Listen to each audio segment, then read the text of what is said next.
Alright, so the third part of this video series on how to run the CPB colonies, I will show you how to do the pupae cages, or pupae containers.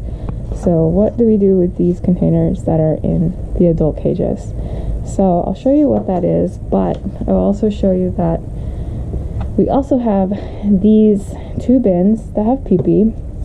So you'll notice a lot of the adult cages have their own pupae containers, except for VTM adults and the RG8 dosed larvae.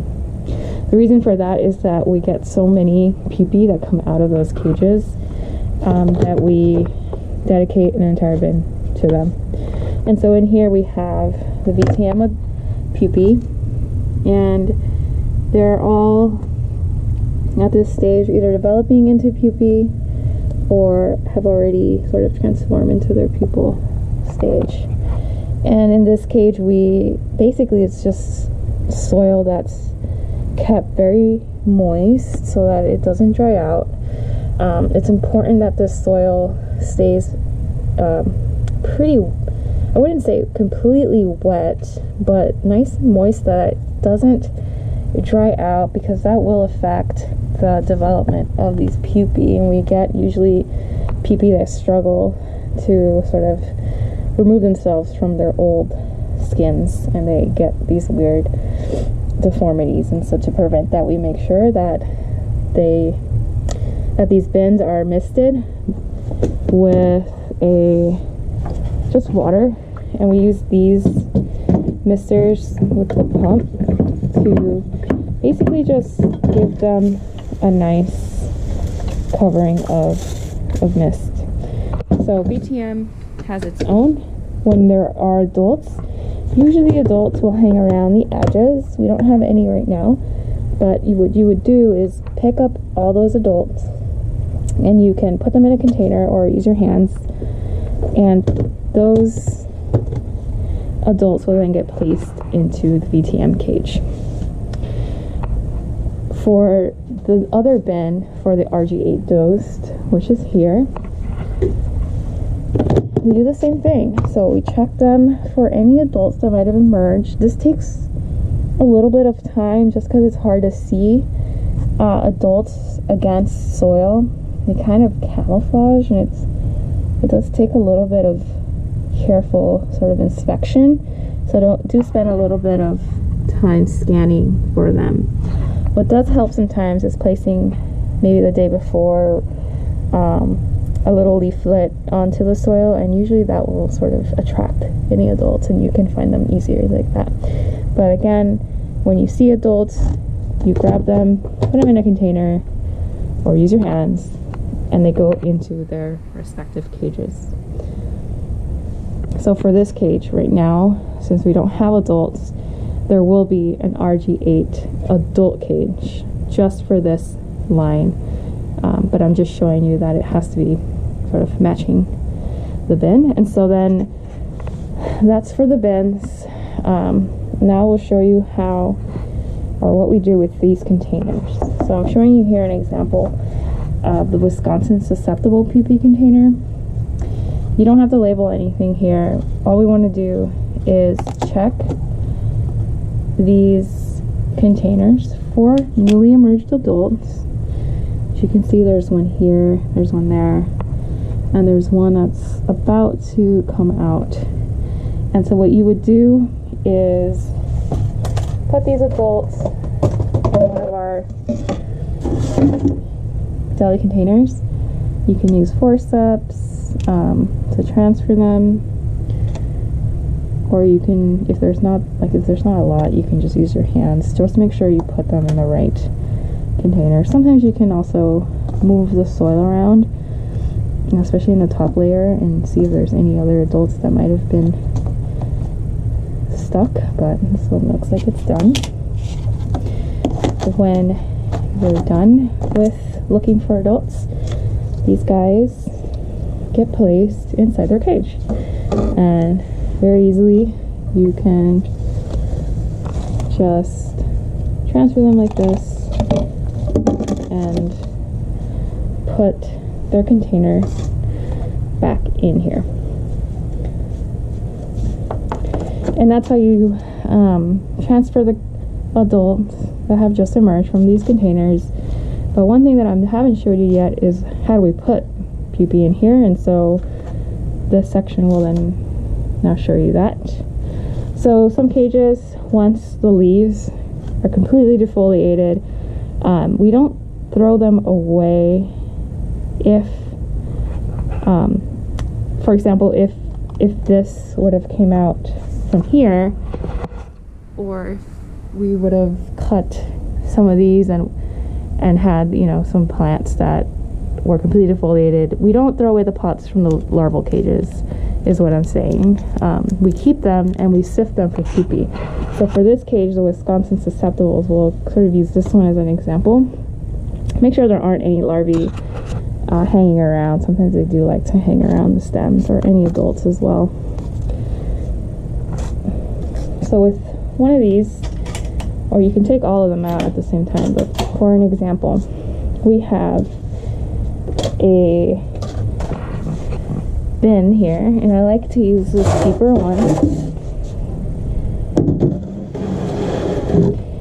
And what I usually have students do is just dump out one of these at a time.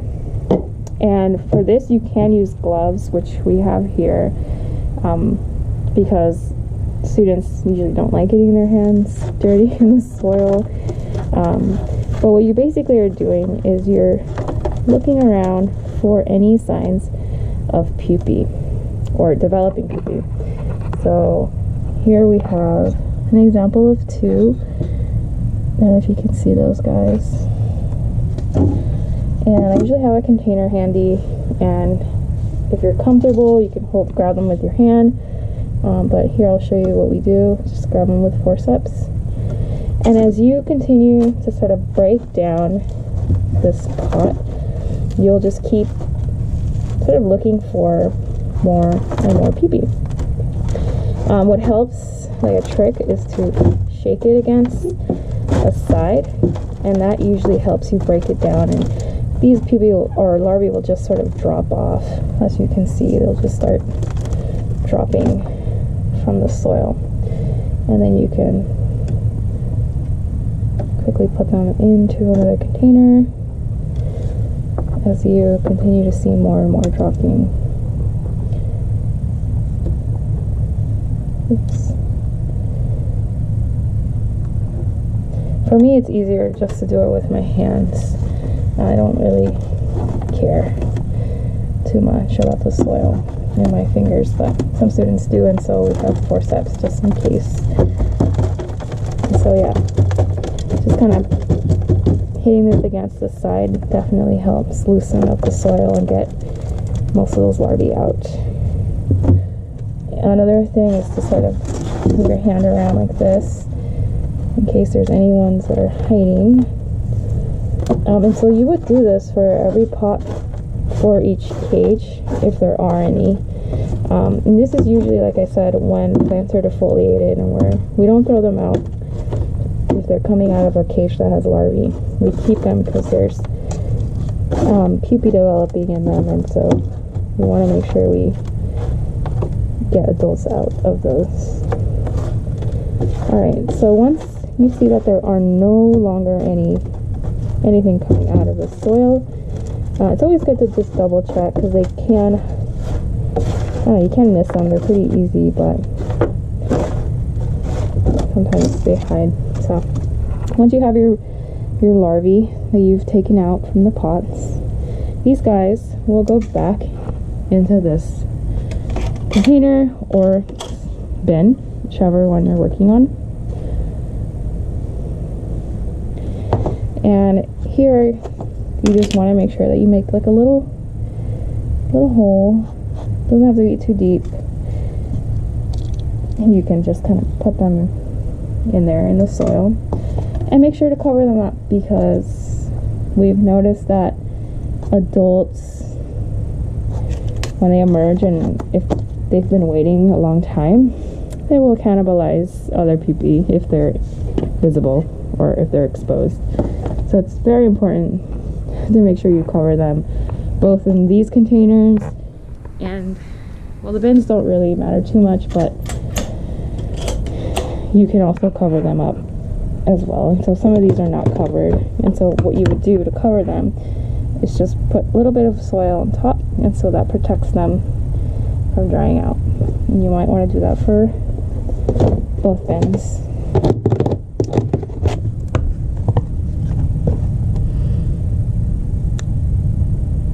Just like that.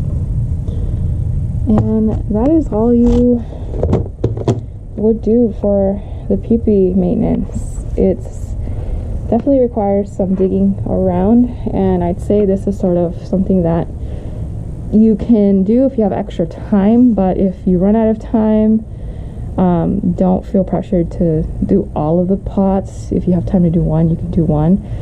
Usually students will put this as sort of the last resort task if they need or have extra time on their hands, but don't be afraid to just stack, you know, not a ton, so we want to make sure we go through them, but you can't stack them and leave them for another day. So not a huge priority for the pupae, because worst case scenario is that they'll just kind of come out on their own if they're left for a while. So they usually take about 7 days to emerge, so you have about a week, really, if you don't want to, you want to prevent adults from coming out, but either way, not a huge priority. And so just to cover, the Wisconsin cage has one, the BRF's adults have one,